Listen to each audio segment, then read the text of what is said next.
Aquí estamos revisando un sistema Bosch de una Mazda BT50. Bueno, empezando desde la parte inicial, digamos que tiene un filtro de aire, un sensor de masa de aire, ¿sí? Ingresa hacia la parte interna del motor y acá tenemos múltiple de escape. Este sistema no trajo válvula de circulación de gases EGR, por eso viene tapado aquí. En la parte de acá miramos que está el turbo, y el turbo lo que va a hacer es, me va a cargar el aire, va a ir hacia el intercooler, y saliendo del intercooler va a ingresar hacia el múltiple de admisión. A la entrada del múltiple de admisión tengo un sensor de presión de la carga del turbo, que me sirve para verificar si el turbo está cargando o no, y si lo analizo con un osciloscopio podría revisar si tengo algún problema mecánico, por ejemplo con las aspas del turbo. En la parte de acá, en la parte baja, tengo la bomba que me va a dar la alta presión. Esa alta presión viene por esta cañería hacia una riel común, y de esa riel común sale hacia cada uno de los inyectores del sistema Common Rail. Estos inyectores tienen su alimentación eléctrica, que cuando los mido debo hacerlo tomando en cuenta que tienen neutro flotante, entonces debería tomar no referencia negativo del chasis, sino referencia al negativo de aquí mismo, o sea, las dos puntas del osciloscopio en esta parte. En la parte superior tengo la parte de baja presión, que es los retornos, ¿sí? Esta parte sería la de alta presión, y acá tengo los retornos que son de baja presión, que también son medibles. Si yo desconecto esta parte, podría medir cuál es el retorno de cada uno y tener una imagen de cuál sería el tipo de inyección. En la parte de acá tengo del ingreso del tanque de combustible un purgador de aire y el filtro de combustible. Me sirve para purgar el aire, y en la parte de abajo de este mismo voy a tener un drenaje. En esta parte de acá tengo un actuador para una mariposa que tiene aquí, que va a actuar cuando esté funcionando los sistemas de recirculación de gases básicamente, y hacerme un pequeño vacío cuando quiero encender el motor, ya que el motor diésel no tiene vacío. En la parte de acá podemos observar, ¿sí?, que tengo por acá, miremoslo por acá por favor, un actuador, ¿ya?, que trabaja con vacío y está acoplado mecánicamente hacia las aspas del turbo que van en el lado de escape. Este es un turbo de geometría variable, y su geometría la voy a variar desde las aspas de escape para que tenga más ataque a los gases de escape o menos ataque, y de esta manera poder cargar más o menos dependiendo de la carga que tenga. Pero bueno, a continuación lo que vamos a hacer es revisar en el sensor de presión de riel las condiciones de encendido. Entonces en este voy a tener, vamos a ponerlo en contacto por favor, tres cables. El uno va a ser 5 voltios, ¿sí?, que es el primero de acá, ¿ya? Aquí podemos mirar en el osciloscopio, está marcando los 5 voltios, estoy en escala de 1 voltio por división, 5 voltios. El último de acá es la masa del sistema, ¿sí?, y el cable central es el de señal. Como podemos ver, tengo un voltaje aproximado de 0,5 voltios, un poquito menos, a pesar de que no está encendido, ¿sí?, pero es un piezo eléctrico y lo estoy deformando en el momento que estoy dándole un poco de voltaje. ¿Ya? En este momento tenemos conectado el osciloscopio hacia el sensor de presión de riel en el cable de señal, que es el cable central, y estoy midiendo con el osciloscopio la operación que va a tener. Entonces, primera condición, que tenga aproximadamente 0,5 voltios. Cuando arranque debería subir la presión y por lo tanto deformarse el piezo eléctrico que tiene el sensor de presión de riel y ver la señal de voltaje acá. Entonces vamos a encenderlo ahí y vamos a observar qué es lo que sucede.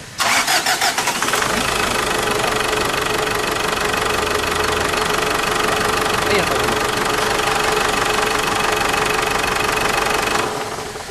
Bueno, aquí observamos que la señal de 0,5 voltios subió hasta un poco más de 1 voltio, ¿sí?, en los momentos de encendido, y luego se va a estabilizar en un poco más de 1 voltio.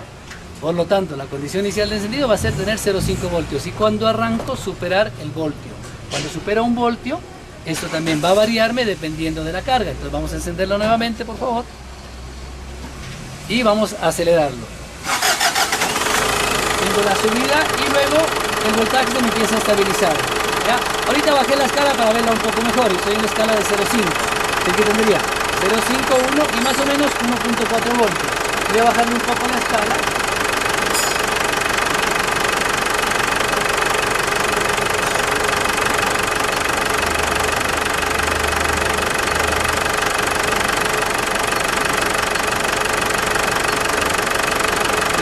Estoy en escala de 1 voltio, aquí es mi 0, estoy en escala de 1 voltio, tengo 1,3 voltios más o menos.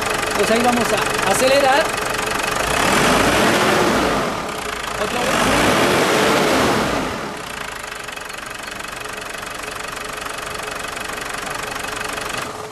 Bueno, ahí hemos podido congelar la imagen y el osciloscopio nos indica que el valor máximo al que llegó es de 3.42 voltios y el valor mínimo es de 1.27. Por lo tanto, 1.27 voltios va a ser el voltaje de ralentí y 3.42 voltios va a ser el voltaje máximo en la aceleración que me permitió hacer. Porque adicionalmente, si miramos en la parte de acá, yo tengo una valvulita de alivio para excesos de presión. Entonces hay ciertos modelos que tienen esta válvula que es mecánica. Entonces cuando ven exceso de presión, la válvula se abre y me permite un retorno, ¿sí?, que se une con los demás retornos. Por lo tanto, se une el retorno de la riel, el retorno de inyectores y el retorno de la bomba, ¿sí?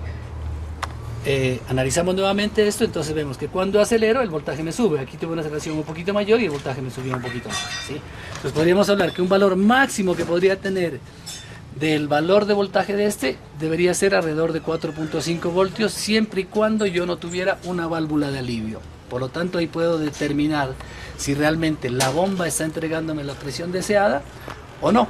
Si así no la entrega, bueno, hay que analizar si tengo problemas de bomba, problemas de fugas o algún problema externo.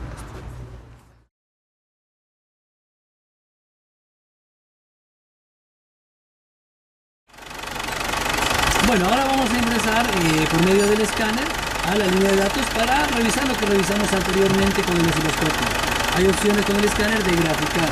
Por supuesto, la velocidad de respuesta no está alta como en el osciloscopio, pero me permite graficar muchos de los modelos. Entonces vamos a ingresar ahorita el tipo de moto que es. Ingresamos, es internacional, todos los modelos, ¿sí? En todos los modelos buscamos todos los tipos. De todos los tipos escogemos es un conector de 16 pines, ¿no? Entonces puedo una búsqueda automática del sistema, con la cual el sistema lo puede buscar cada uno, o puedo entrar directamente al motor o transmisión automática, a veces según de lo que esté previsto cada uno de los sistemas. Pero en este momento está buscando los sistemas. Y encontró uno de 4 y encontró el PCM del motor. Si es que el sistema está previsto, por ejemplo, de ABS, de airbag, de otro tipo de elementos, pues los va a encontrar y me evita buscarlos manualmente. Esto simplemente lo que hace el sistema es encontrar todos los sistemas que estén disponibles para línea de datos y para recolección de códigos de cambio. Bueno, aquí podemos observar que el sistema ya encontró 3 módulos: el módulo del PCM, del motor, el módulo de ABS y el módulo de airbag. Vamos a entrar en ese momento al módulo de motor, que es lo que estamos analizando al momento. Ahorita me indica que tengo 0 códigos de falla presentes en todos los sistemas, ¿sí? Y ahorita, bueno, vamos a entrar al sistema de motor. Entonces damos clic en motor y está ya conectándose. Aquí tengo las opciones de analizar los DPCs o los códigos de falla, analizar los datos. Este es el registro de vuelo que indica, es como un registro que tengo de los códigos, que se presenta como los freeze frames, las pantallas congeladas, y tengo, bueno, una pantallita de información de la data. Voy a análisis de datos, ¿sí? Análisis de DPC no lo hago porque ya mire desde el inicio que me decía que no tengo códigos en ese módulo. Entonces, en análisis de datos vamos a buscar los datos que me servían para ver los temas de presión. Ahora vamos a analizar esta vez tanto la presión de la bomba de combustible y su funcionamiento, como la presión que tengo en el turbo vista desde el sensor de presión. Entonces vamos a escoger los dos sensores. Buscamos el sensor, bueno, aquí tengo toda la línea de datos desplegada, ¿no? Entonces voy a pantalla por pantalla, puedo ir mirándola, ¿sí?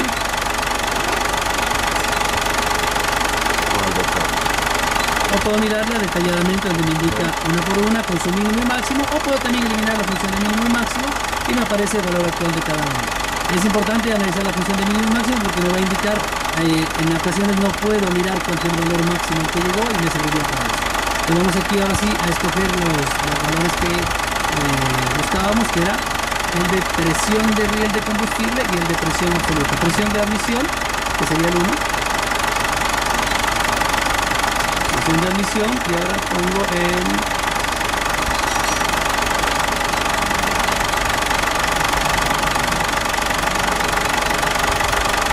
presión de combustible, que sería el de sensor de presión de riel.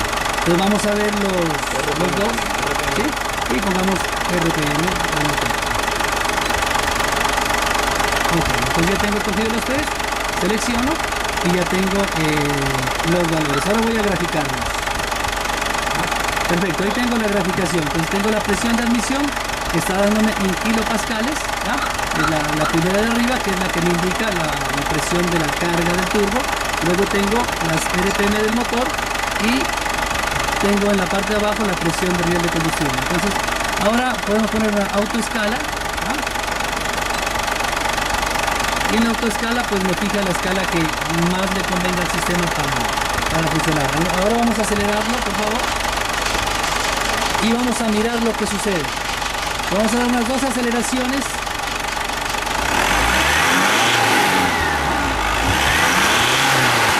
Entonces, miren lo que sucedió en ese momento. Cuando yo tengo aumento del RPM, tengo aumento de la presión del turbo, de la admisión, y presión de combustible que también sube. Entonces yo aquí puedo determinar el funcionamiento tanto al subir el RPM que me suba la presión de admisión, porque tengo más admisión de aire, y la presión de combustible que se elevó, como lo que vimos anteriormente con el tráfico de los.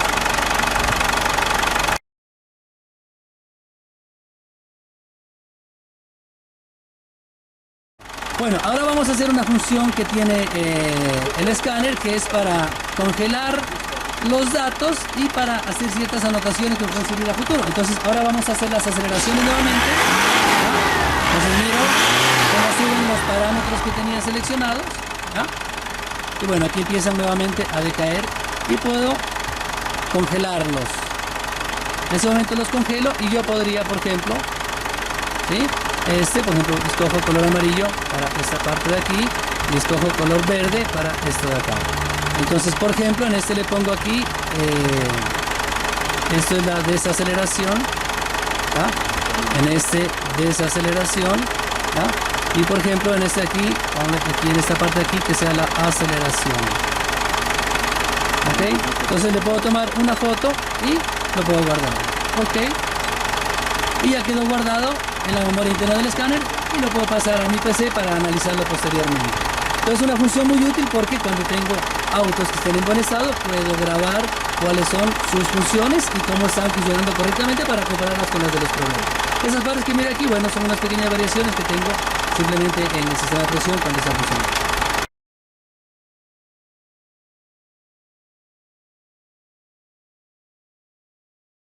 Bueno, ahora vamos a revisar la grabación. Entonces me voy a la parte que me dice revista de registro de vuelo, datos de imagen, ¿sí? Aquí me voy a Mazda, que fue el que grabé ahora. Ok. International. Ok. International PCM. Ok.